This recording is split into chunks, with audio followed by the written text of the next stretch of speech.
ರಾಜ್ಯದ ಇಂದಿನ ಪ್ರಮುಖ ಸುದ್ದಿಗಳನ್ನ ನೋಡ್ತಾ ಹೋಗೋಣ. ನಾನು ಸೀಮಾ ಬಂಗಾರಪ್ಪ. ಸಿಎಂ ಸಿದ್ದರಾಮಯ್ಯ ಮತ್ತು ಡಿಸಿಎಂ ಡಿಕೆ ಶಿವಕುಮಾರ್ ನಡುವಿನ ಅಧಿಕಾರ ಹಂಚಿಕೆ ಗದ್ದಲ ಮುಂದುವರೆದಿದೆ. ಈ ಮಧ್ಯೆ ಸಿಎಂ ಬಣದ ಶಾಸಕರು ವಿದೇಶ ಪ್ರವಾಸಕ್ಕೆ ತಯಾರಿ ನಡೆಸುತ್ತಿದ್ದಾರೆ. ಸುಮಾರು 27 ಜನ ಕಾಂಗ್ರೆಸ್ ಶಾಸಕರು ಫೆಬ್ರವರಿ 16ರಿಂದ ಮಾರ್ಚ್ 7ರವರೆಗೆ ಆಸ್ಟ್ರೇಲಿಯಾ ಮತ್ತು ನ್ಯೂಜಿಲೆಂಡ್ಗೆ ಪ್ರವಾಸಕ್ಕೆ ಸಿದ್ಧರಾಗ್ತಿದ್ದಾರೆ. ಮತ್ತು ಇನ್ನೊಂದೆಡೆ ಡಿಕೆ ಶಿವಕುಮಾರ್ ಬಣ ಇದಕ್ಕೆ ಕೌಂಟರ್ ನೀಡಲು ರೆಸಾರ್ಟ್ ಪಾಲಿಟಿಕ್ಸ್ಗೆ ಪ್ಲಾನ್ ಮಾಡಿಕೊಂಡಿದ್ದಾರೆ.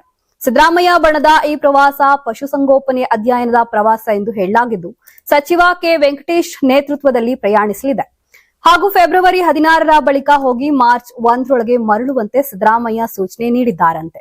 ಆಸ್ಟ್ರೇಲಿಯಾ ಮತ್ತು ನ್ಯೂಜಿಲೆಂಡ್ ಟೂರ್ನಲ್ಲಿ ಸುಮಾರು 27ರಿಂದ 33 ಶಾಸಕರು ಭಾಗವಹಿಸಲಿದ್ದಾರಂತೆ. ಇತ ಡಿಕೆ ಶಿವಕುಮಾರ್ ಬಣದ ಶಾಸಕರು ರೆಸಾರ್ಟ್ ಪಾಲಿಟಿಕ್ಸ್ ಮತ್ತು ಇತರ ತಂತ್ರಗಳ ಮೂಲಕ ತಮ್ಮ ಬಲವನ್ನ ತೋರಿಸಲು ಮುಂದಾಗಿದ್ದಾರೆ. ಬೂದಿ ಮುಚ್ಚಿದ ಕೆಂಡದಂತಿದ್ದ ನಾಯಕತ್ವ ಬದಲಾವಣೆಗೆ ವಿಚಾರಕ್ಕೆ ಇದೀಗ ಮತ್ತೆ ಕಾಂಗ್ರೆಸ್ನಲ್ಲಿ ಕಿಚ್ಚು ಹಚ್ಚಿದ್ದು ಕೋಲಾಹಲವನ್ನೇ ಸೃಷ್ಟಿಸಿದೆ. ಇದೀಗ ಕುರ್ಚಿ ಕಾದಾಟಕ್ಕೆ ದೆಹಲಿಗೆ ಶಿಫ್ಟ್ ಆಗಿದೆ. ಕಾಂಗ್ರೆಸ್ ಹೈಕಮಾಂಡ್ ನಾಯಕರ ಭೇಟಿಗೆಂದು ಡಿಸಿಎಂ ಡಿಕೆ ಶಿವಕುಮಾರ್ ದೆಹಲಿಗೆ ತೆರಳಿದ್ದು ರಾಹುಲ್ ಜೊತೆ ಚರ್ಚೆಗೆ ಶತಪ್ರಯತ್ನ ಮಾಡ್ತಿದ್ದಾರೆ. ಇತ್ತ ರಾಜ್ಯದಲ್ಲಿ ಮತ್ತೆ ಪವರ್ ಶೇರಿಂಗ್ ಚರ್ಚೆ ಜೋರಾಗಿದೆ. ಇದೀಗ ಡಿಕೆಶಿ ಸಹೋದರ ಡಿಕೆ ಸುರೇಶ್ ಅವರು ಮತ್ತೆ ಸಿಎಂ ಸಿದ್ದರಾಮಯ್ಯ ಅವರಿಗೆ ಕೊಟ್ಟ ಮಾತನ್ನ ನೆನಪಿಸುತ್ತಿದ್ದಾರೆ. ನಾಯಕತ್ವ ಬದಲಾವಣೆ ವಿಚಾರಕ್ಕೆ ಸಂಬಂಧಿಸಿದಂತೆ ಮಾಧ್ಯಮಗಳ ಪ್ರಶ್ನೆಗೆ ಉತ್ತರಿಸಿದ ಡಿಕೆ ಸುರೇಶ್ ಅವರು, ನನಗೂ ಈಗಲೂ ಭರವಸೆ ಇದೆ, ನಿಧಾನವಾದ್ರೂ ಪರವಾಗಿಲ್ಲ, ಸಿದ್ದರಾಮಯ್ಯ ಅವರು ಕೊಟ್ಟ ಮಾತನ್ನ ಉಳಿಸ್ಕೊಳ್ತಾರೆ ಎಂಬ ವಿಶ್ವಾಸವಿದೆ ಎನ್ನುತ್ತಾ ಸಿದ್ದರಾಮಯ್ಯ ಅವರಿಗೆ ಮತ್ತೆ ಕೊಟ್ಟ ಮಾತಿನ ಬಗ್ಗೆ ಡಿಕೆ ಸುರೇಶ್ ಅವರು ನೆನಪು ಮಾಡಿದ್ದಾರೆ. ಸಿಎಂ ಸಿದ್ದರಾಮಯ್ಯ ಅವರು ಶಾಸಕರನ್ನ ವಿದೇಶಿ ಪ್ರವಾಸಕ್ಕೆ ಕಳಿಸುವ ವಿಚಾರಕ್ಕೆ ಸಂಬಂಧಿಸಿದಂತೆ ಮಾತನಾಡಿದ ಮಾಜಿ ಸಂಸದ ಡಿಕೆ ಸುರೇಶ್ ಅವರು, ವಿದೇಶ ಪ್ರವಾಸ ಯಾರು ಹೋಗ್ತಿದ್ದಾರೆ ಅವ್ರನ್ನೇ ಕೇಳಬೇಕು ಎಂದಿದ್ದಾರೆ. ವಿದೇಶ ಪ್ರವಾಸವನ್ನ ಡಿಸಿಎಂ ಡಿಕೆ ಶಿವಕುಮಾರ್ ಆಯೋಜನೆ ಮಾಡಿದ್ದಲ್ಲ. ವಿದೇಶ ಪ್ರವಾಸಕ್ಕೂ ಡಿಕೆ ಶಿವಕುಮಾರ್ಗೂ ಸಂಬಂಧವಿಲ್ಲ. ಅದನ್ನ ಮಾತ್ರ ಸ್ಪಷ್ಟವಾಗಿ ಹೇಳಬಲ್ಲೆ. ವಿದೇಶ ಪ್ರವಾಸದ ಆಯೋಜಕರನ್ನೇ ಕೇಳಿ ಎಂದು ಡಿಕೆ ಸುರೇಶ್ ಹೇಳಿದ್ದಾರೆ. ಡಿಸಿಎಂ ಡಿಕೆ ಶಿವಕುಮಾರ್ ದೆಹಲಿಗೆ ಹೋಗ್ತಿದ್ದಂತೆ ಇತ್ತ ರಾಜ್ಯದಲ್ಲಿ ಪವರ್ ಶೇರಿಂಗ್ ವಿಚಾರ ಮತ್ತೆ ಚರ್ಚೆಗೆ ಗರಿಗೆದ್ರಿದೆ. ಇತ್ತ ನಾಯಕತ್ವ ಬದಲಾವಣೆ ಸಂಬಂಧ ಮಾಧ್ಯಮದವರು ಪ್ರಶ್ನೆ ಮಾಡ್ತಿದ್ದಾರಂತೆ. ಸಿಎಂ ಸಿದ್ದರಾಮಯ್ಯ ಫುಲ್ ಗರಂ ಆಗಿದ್ದಾರೆ. ಸಿಎಂ ಕೊಟ್ಟ ಮಾತು ಉಳಿಸ್ಕೊಳ್ತಾರಾ ಎಂಬ ಡಿಕೆ ಸುರೇಶ್ ಅವರ ಹೇಳಿಕೆ ಬಗ್ಗೆಯೂ ಸಿದ್ದರಾಮಯ್ಯ ಅವರು ಸಿಟ್ಟಾಗಿದ್ರು. ಪವರ್ ಶೇರಿಂಗ್ ವಿಚಾರದ ಬಗ್ಗೆ ಪ್ರಶ್ನೆ ಮಾಡ್ತಿದ್ದಾರಂತೆ. ಸಿಎಂ ಸಿದ್ದರಾಮಯ್ಯ ಗರಂ ಆಗಿದ್ದಾರೆ. ಅದನ್ನ ಬಿಟ್ಟು ಬೇರೆ ಏನು ಕೇಳೋಕ್ ಬರಲ್ವಾ ಎಂದು ಕೋಪಗೊಂಡ ಸಿಎಂ, ಇದೆಲ್ಲ ಶುರುವಾಗಿ 3 ತಿಂಗಳೇ ಆಯ್ತು, ದಯಮಾಡಿ ಇನ್ಮೇಲೆ ಈ ವಿಚಾರದ ಬಗ್ಗೆ ಪ್ರಶ್ನೆ ಮಾಡಬೇಡಿ ಎಂದು ಸಿಎಂ ಅವರು ಗರಂ ಆಗಿದ್ದಾರೆ. ಹೈಕಮಾಂಡ್ಗೆ ಎಲ್ಲವೂ ಗೊತ್ತು, ಅವರೇ ಎಲ್ಲವನ್ನ ತೀರ್ಮಾನ ಮಾಡ್ತಾರೆ. ಹೈಕಮಾಂಡ್ ಏನ್ ತೀರ್ಮಾನ ಮಾಡುತ್ತೋ ಅದರಂತೆ ನಾನು ನಡೆದುಕೊಳ್ತೇನೆ. ಇದನ್ನ ಎಷ್ಟು ಸಾರಿ ಹೇಳೋದು, ಇನ್ಮೇಲೆ ಈ ಬಗ್ಗೆ ಕೇಳಬೇಡಿ. ಹೈಕಮಾಂಡ್ ಹೇಳಿದಂತೆ ನಾನು ನಡೆದುಕೊಳ್ಬೇಕು, ಡಿಕೆ ಶಿವಕುಮಾರ್ ಅವರು ಕೂಡ ನಡೆದುಕೊಳ್ಬೇಕು. ಇದು ಹೈಕಮಾಂಡ್ಗೆ ಬಿಟ್ಟ ವಿಚಾರ. ಯಾರು ಈ ಬಗ್ಗೆ ಮಾತಾಡ್ತಿದ್ದೀರೋ ಅವರನ್ನೇ ಕೇಳಿ, ನನಗ್ಯಾಕೆ ಕೇಳ್ತಿದ್ದೀರಾ ಎಂದು ಗುಡುಗಿದ್ದಾರೆ. ಉಪಮುಖ್ಯಮಂತ್ರಿ ಡಿಕೆ ಶಿವಕುಮಾರ್ ಅವರು ಪೂರ್ವಭಾವಿ ಬಜೆಟ್ ಸಭೆಗಳನ್ನ ಕೈಬಿಟ್ಟು ದೆಹಲಿಗೆ ತೆರಳಿರುವ ಹಿನ್ನೆಲೆ ಬಿಜೆಪಿ ತೀವ್ರ ವಾಗ್ದಾಳಿ ನಡೆಸಿದೆ. ಸಾಮಾಜಿಕ ಜಾಲತಾಣ ಎಕ್ಸ್ ನಲ್ಲಿ ಪೋಸ್ಟ್ ಮಾಡಿರುವ ಬಿಜೆಪಿ, ರಾಜ್ಯ ಬಜೆಟ್ ಸಿದ್ಧತೆಗೆ ಗಮನ ನೀಡುವ ಬದಲು ಶಿವಕುಮಾರ್ ಅವರು ಹೈಕಮಾಂಡ್ ಹಾಗೂ ದೆಹಲಿ ಭೇಟಿಗಳಿಗೆ ಆದ್ಯತೆ ನೀಡುತ್ತಿದ್ದಾರೆ. ಒಂದು ಕಡೆ ಖಾಲಿ ಖಜಾನೆ, ಮತ್ತೊಂದು ಕಡೆ ಕಾಂಗ್ರೆಸ್ ನಾಯಕರ ನಡುವೆ ಬೀದಿ ಜಗಳ. ಶಾಸಕ ಇಕ್ಬಾಲ್ ಹುಸೇನ್ ಹಾಗೂ ಕಾಂಗ್ರೆಸ್ ವಿಧಾನ ಪರಿಷತ್ ಸದಸ್ಯ ಡಾಕ್ಟರ್ ಯತೀಂದ್ರ ಸಿದ್ದರಾಮಯ್ಯ ನಡುವಿನ ಸಾರ್ವಜನಿಕ ಜಗಳಗಳು ಹಾಗೂ ಪಕ್ಷ ಆಂತರಿಕ ಕಲಹಗಳು ಆಡಳಿತ ವ್ಯವಸ್ಥೆಯನ್ನ ಕುಸಿಯುವಂತೆ ಮಾಡ್ತಿವೆ ಎಂದು ಟೀಕಿಸಿವೆ. ನಿಮ್ಮ ಶಿಷ್ಯ ಇಕ್ಬಾಲ್ ಹುಸೇನ್ ಮತ್ತು ಉಗ್ರಪ್ಪನಿಗೆ ನೋಟಿಸ್ ಕೊಡುವಾಗ ಇರುವ ನಿಮ್ಮ ಪೌರುಷ ಯತೀಂದ್ರ ಅವರಿಗೆ ನೋಟಿಸ್ ಕೊಡಲು ಏಕಿಲ್ಲ? ಅಷ್ಟು ಅಸಹಾಯಕತೆಯೇ? ನಿಮ್ಮ ಹೈಕಮಾಂಡ್ ಸಮ್ಮುಖದಲ್ಲೇ ಅಧಿಕಾರ ಹಂಚಿಕೆ ಮಾತುಕತೆಯಾಗಿದೆ ಅಂತೀರಾ, ಆದ್ರೆ ದಿನ ಬೆಳಗಾದ್ರೆ ಕುರ್ಚಿ ಬಗ್ಗೆ ಕಿತ್ತಾಡ್ತೀರಾ. ಈಗ ಸಿದ್ದರಾಮಯ್ಯನವರ ಪುತ್ರ ಹೇಳಿಕೆ ಯಾರ ಬಲದ ಮೇಲೆ ಬಂದಿದೆ ನಿಮಗೆ ತಿಳಿಯದೆ ಡಿಕೆ ಶಿವಕುಮಾರ್ ಅವರೇ ಎಂದು ಪ್ರಶ್ನಿಸಿದೆ. ರಾಜ್ಯ ರಾಜಕಾರಣದಲ್ಲಿ ಸಿಎಂ ಕುರ್ಚಿ ಬದಲಾವಣೆ ಹಾಗೂ ಹೈಕಮಾಂಡ್ ಭೇಟಿ ಚರ್ಚೆಗಳು ತೀವ್ರಗೊಂಡಿರುವ ನಡುವೆ ಸಚಿವ ಜಮೀರ್ ಅಹಮದ್ ಖಾನ್ ಹಂಪಿಯಲ್ಲಿ ಭಾರೀ ಸಂಚಲನ ಮೂಡಿಸುವ ಹೇಳಿಕೆ ನೀಡಿದ್ದಾರೆ. 2028ರವರೆಗೆ ಸಿದ್ದರಾಮಯ್ಯನವರೇ ಮುಖ್ಯಮಂತ್ರಿಯಾಗಿ ಮುಂದುವರಿಯಲಿದ್ದಾರೆ.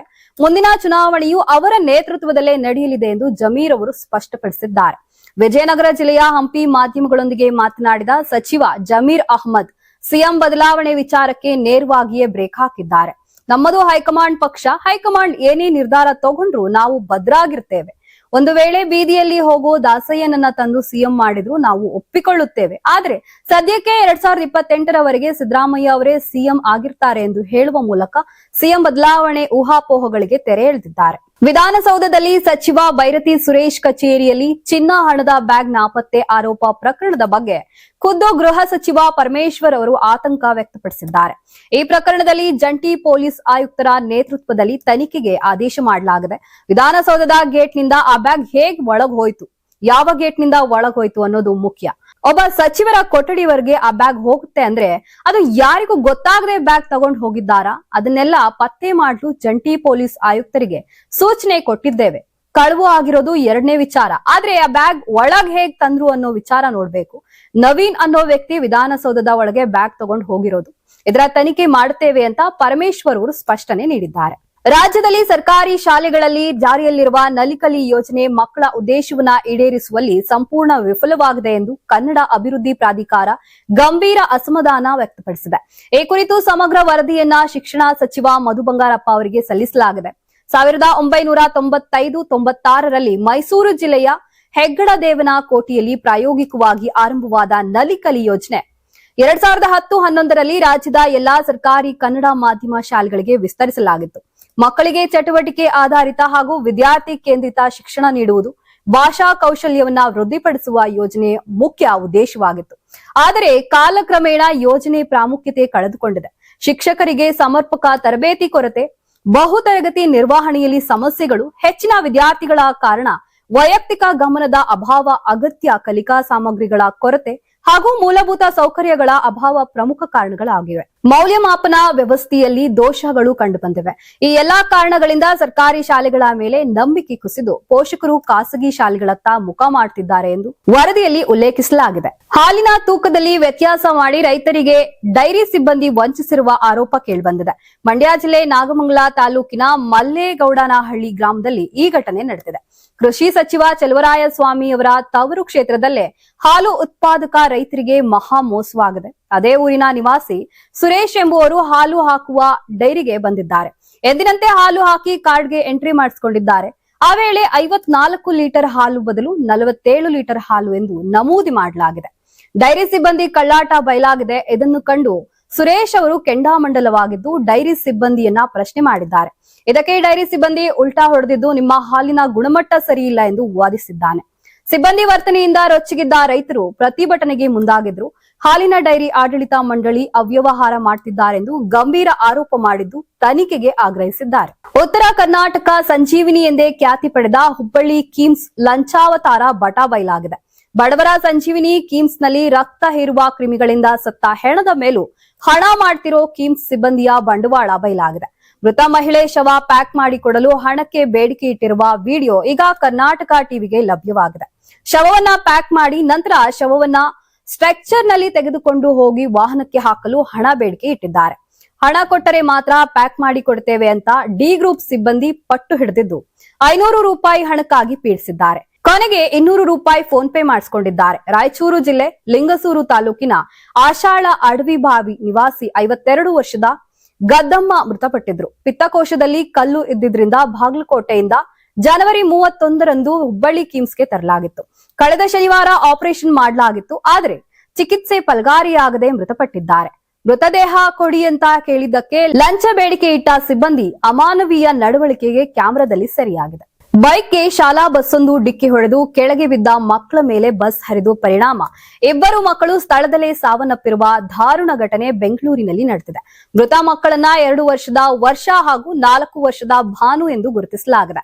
ಬೆಂಗಳೂರಿನ ಹೆಣ್ಣೂರು ಸಂಚಾರಿ ಪೊಲೀಸ್ ಠಾಣಾ ವ್ಯಾಪ್ತಿಯಲ್ಲಿ ತಣಿಸಂದ್ರದ ಪೊಲೀಸ್ ಕ್ವಾರ್ಟರ್ಸ್ ಬಳಿ ಈ ಘಟನೆ ನಡೆದಿದೆ. ಪೊಲೀಸ್ ಪೇದೆ ನಾಗನಗೌಡ ತನ್ನ ಮಗಳು ವರ್ಷ ಹಾಗೂ ಅಣ್ಣನ ಮಗಳು ಭಾನುವಳನ್ನ ಬೈಕ್ನಲ್ಲಿ ಕೂರಿಸಿಕೊಂಡು ಹೋಗ್ತಿದ್ದಾಗ ಆಜ್ಮೋನಿ ಶಾಲೆಗೆ ಸೇರಿದ ಬಸ್ ಯೂಟರ್ನ್ ತೆಗೆದುಕೊಳ್ಳುವಾಗ ಅಜಾಗರೂಕತೆಯಿಂದ ಬೈಕ್ಗೆ ಡಿಕ್ಕಿ ಹೊಡೆದಿದ್ರಿಂದ ಅಪಘಾತ ಸಂಭವಿಸಿತ್ತು. ಬಸ್ ಹರಿದು ಗಂಭೀರವಾಗಿ ಗಾಯಗೊಂಡಿದ್ದ ಮಕ್ಕಳು ಸ್ಥಳದಲ್ಲೇ ಮೃತಪಟ್ಟಿದ್ದಾರೆ. ಹೆಣ್ಣೂರು ಸಂಚಾರಿ ಪೊಲೀಸರು ಪ್ರಕರಣ ದಾಖಲಿಸಿಕೊಂಡಿದ್ದು ಶಾಲಾ ಬಸ್ ಚಾಲಕನನ್ನ ಬಂಧಿಸಿದ್ದಾರೆ. ಯಾರಾಗ್ತಾರೆ ಎಂಎಲ್ಎ ಅಭ್ಯರ್ಥಿ 2028 ಶೀಘ್ರದಲ್ಲೇ. ಪ್ರತಿದಿನ ಒಂದೊಂದು ಕ್ಷೇತ್ರದ ಟಿಕೆಟ್ ಆಕಾಂಕ್ಷಿಗಳ ಸಂಪೂರ್ಣ ಮಾಹಿತಿ ಪೊಲಿಟಿಕಲ್ ಜರ್ನಲಿಸ್ಟ್ ಕೆಎಂ ಶಿವಕುಮಾರ್ ಅವರಿಂದ. ಕರ್ನಾಟಕದ ನಂಬರ್ 1 ಡಿಜಿಟಲ್ ಮೀಡಿಯಾ ನಿಮ್ಮ ನೆಚ್ಚಿನ ಕರ್ನಾಟಕ ಟಿವಿಯಲ್ಲಿ ಮಾತ್ರ. ನೀವು ಸಣ್ಣ ಆಗ್ಬೇಕಲ್ವಾ? ಅದು ಒಂದು ಉತ್ತಮ ಆಹಾರದಿಂದ ಸಣ್ಣ ಆಗ್ಬೇಕಲ್ವಾ? ಪ್ರತಿದಿನ ನಮ್ಮ ಜೀನಿ ಸ್ಲಿಮ್ ನ ಯೂಸ್ ಮಾಡಿ ಯಾವುದೇ ಸೈಡ್ ಎಫೆಕ್ಟ್ ಇಲ್ದಂಗೆ ನೀವು ಸಣ್ಣ ಆಗ್ತೀರಾ.